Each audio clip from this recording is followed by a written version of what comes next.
தாய் வீடு ஏப்ரல் 2026. தமிழக சட்டமன்ற தேர்தல் வெற்றியை தீர்மானிக்கும் காரணிகள். எழுதியவர் நெல்லை ஜெயசிங்.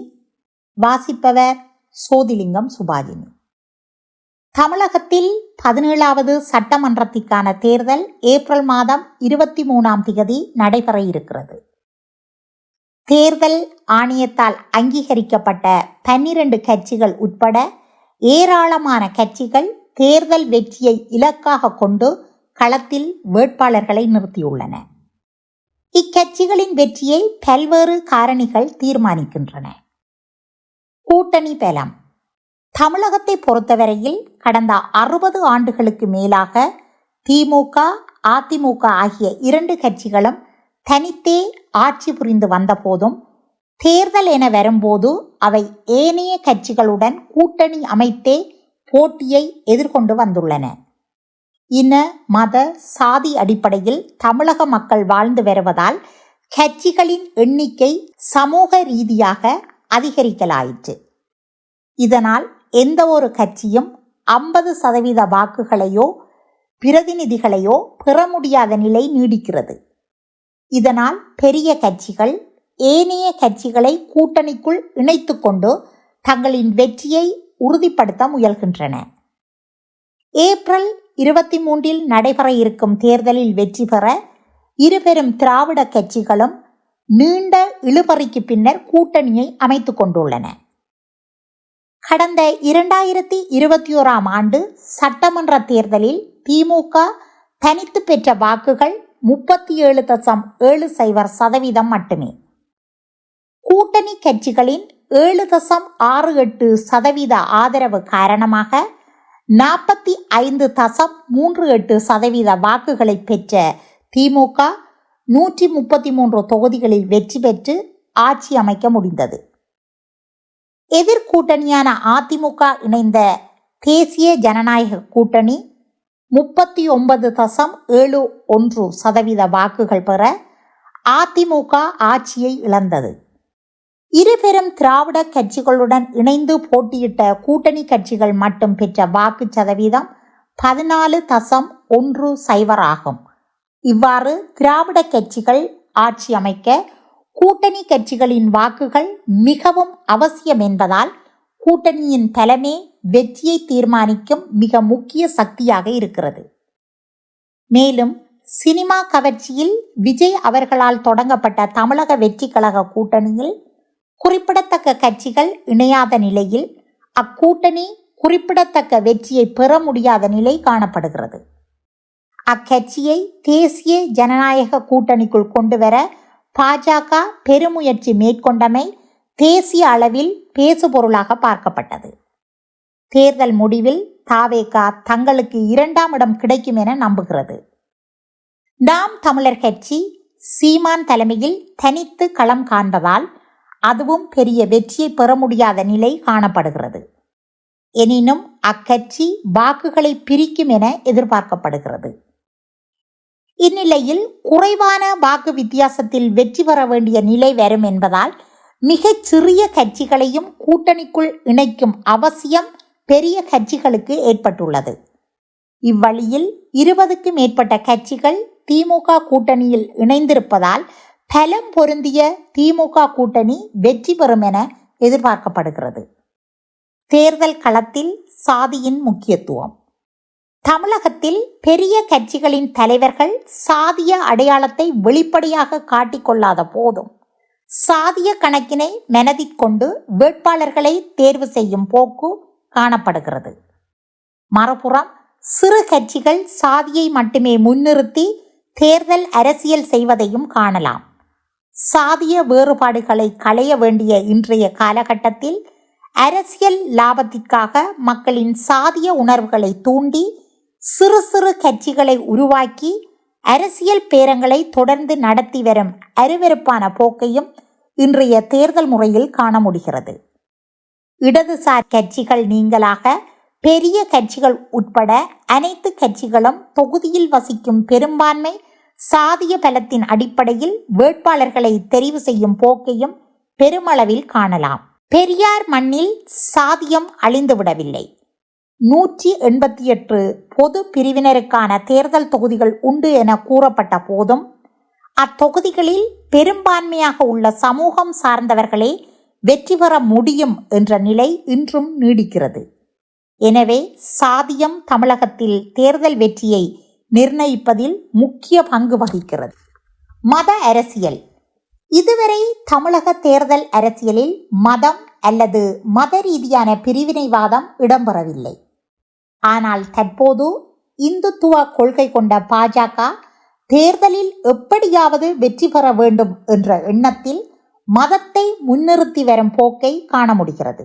இலங்கையில் பௌத்த மதத்தை அரசியலுக்கு பயன்படுத்துவதை போன்று இந்தியாவிலும் பெரும்பான்மை மக்கள் பின்பற்றும் இந்து மதத்தை முன்னிறுத்தி தேர்தல் பிரச்சாரத்தை நடத்தும் யுக்தியை பாஜக கையாண்டு வருகிறது.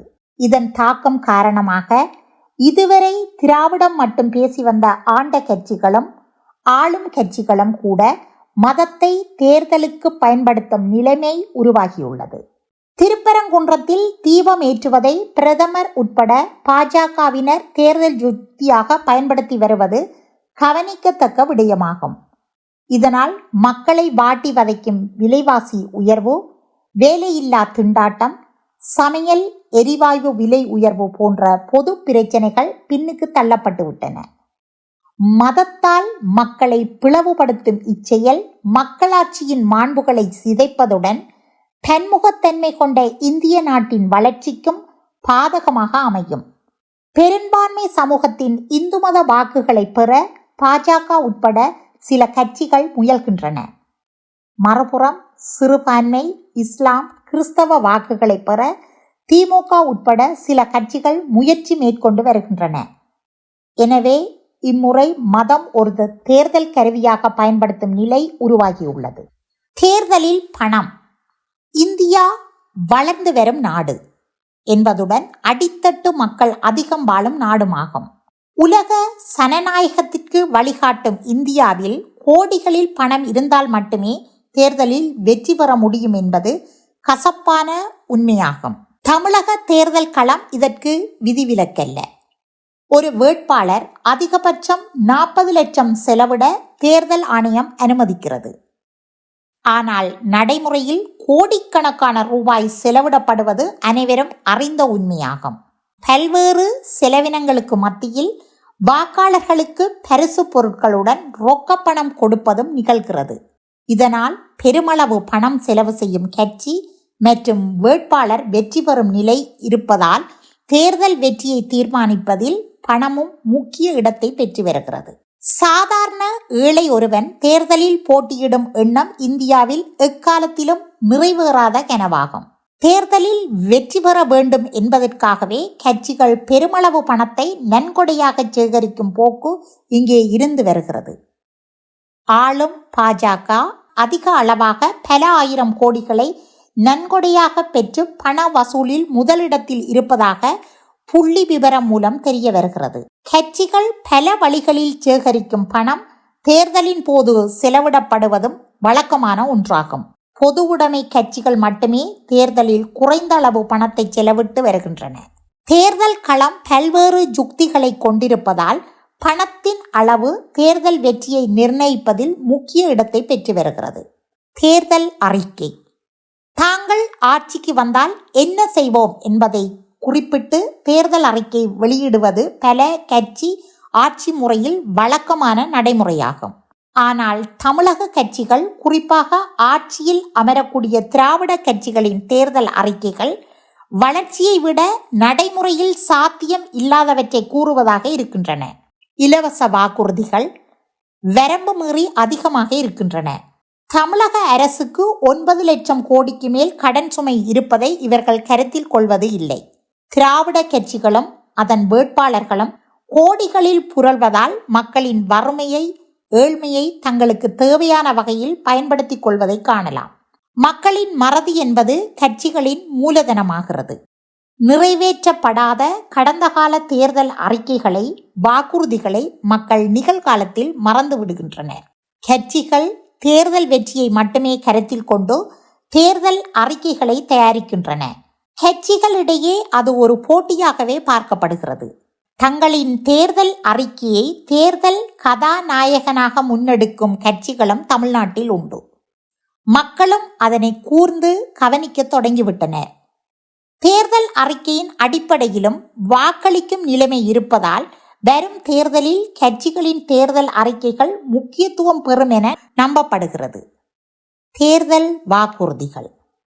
தேர்தல் அறிக்கை போன்றே கட்சி தலைவர்களின் தேர்தல் வாக்குறுதிகளும் கவனம் பெற்று வருகின்றன. அதன் காரணமாக தலைவர்கள் வாக்குறுதிகளை போட்டி போட்டுக்கொண்டு வழங்கி வருகின்றனர். அவை தேர்தலில் வெற்றியை தேடித்தரும் என நம்புகின்றனர். வாக்காளர்களை பொறுத்தவரையில் ஆட்சி அமைக்க வாய்ப்புள்ள கட்சிகள் தரும் வாக்குறுதிகளை அதிக அளவில் நம்புகின்றனர். தமிழக மக்களின் பெரும் பகுதியினர் ஏழைகளாவர். அதனால் அதற்கு அமைய தேர்தல் வாக்குறுதிகள் இலவசங்களை நோக்கி செல்கின்றன. மாதந்தோறும் இலவசமாக பணம் வழங்கப்படும் என ஒவ்வொரு கட்சியும் அறிவித்து வருகிறது. முன்பு இலவசங்களை எதிர்த்த பாஜக உட்பட பிரதமரும் கூட தற்போது இலவச அறிவிப்புகளை அறிவிப்பதில் ஆர்வம் காட்டுவதை காண முடிகிறது. வாக்குறுதியின் உண்மைத்தன்மையை வாக்காளர்கள் புரிந்து கொள்ளாத நிலைமையும் காணப்படுகிறது. எனினும் கட்சிகளும் அதன் தலைவர்களும் அளிக்கும் வாக்குறுதிகள் தேர்தல் வெற்றிக்கு காரணமாகிவிடுகிறது. அரசியல் ஆளுமைகள். திராவிட அரசியலில் மிக பெரும் ஆளுமைகளாக இருந்த கலைஞர் கருணாநிதி, செல்வி ஜெயலலிதா இருவரும் இல்லாத சூழ்நிலையில் தமிழகத்தில் 17வது சட்டமன்றத்திற்கான தேர்தல் நடைபெற இருக்கிறது. ஆளுமைக்கான வெற்றிடம் இல்லை என்பதை நிரூபிக்கும் போட்டியாளர்களாக திரு ஸ்டாலினும் திரு பழனிசாமியும் களத்தில் உள்ளனர். இவர்களுடன் நாம் தமிழர் கட்சி தலைவர் சீமான், தாவேகா தலைவர் நடிகர் விஜய் என பல ஆளுமைகள் களத்தில் உள்ளனர். இதனிடையே ஜெயலலிதாவின் நிழலாக கடந்த 30 வருடங்களாக இருந்த சசிகலா என்ற பெண்மணி சிறையிலிருந்து விடுதலையாகி வெளியில் வந்து தற்போது புதிய கட்சி தொடங்கி அவரும் களத்தில் இருக்கிறார். தமிழக வாக்காளர்கள் மக்களை கவரும் தலைவர்களை கொண்டிருக்கும் கட்சிகளுக்கு வாக்களிக்கும் போக்கு இருப்பதை காணலாம். கலைஞர் கருணாநிதி, ஜெயலலிதா போன்ற ஆளுமைகள் தற்போது இல்லாவிட்டாலும் உள்ளவர்களில் சிறந்த ஆளுமையை நோக்கி நகரும் மனநிலை வாக்காளரிடம் இருக்கிறது. இச்சந்தர்ப்பத்தில் முதல்வர் ஸ்டாலின் ஆளுமைகளின் வரிசையில் முன்னிலையில் இருப்பதாக கூறப்படுகிறது.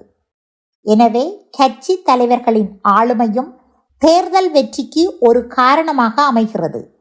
இவற்றுடன் வேட்பாளர்களின் செல்வாக்கு, தொகுதி மக்களிடம் உள்ள அறிமுகம் என்பனவும் வெற்றிக்கு வழிவகுக்கின்றன. நலத்திட்டங்கள்.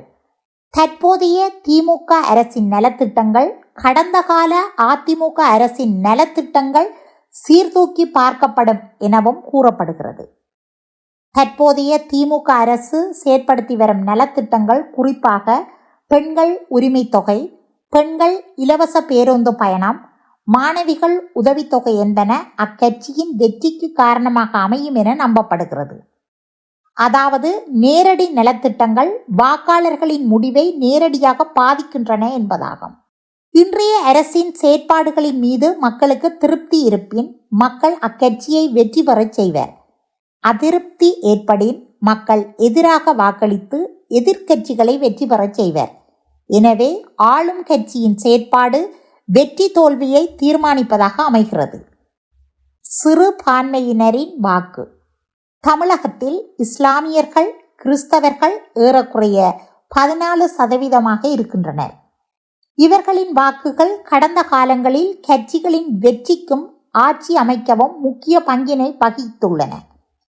2021 தேர்தலில் 37.70% வாக்குகளை பெற்ற திமுக, அதிமுக பெற்ற வாக்குகளை விட மேலதிகமாக பெற்ற வாக்குகள் 4.41% ஆகும்.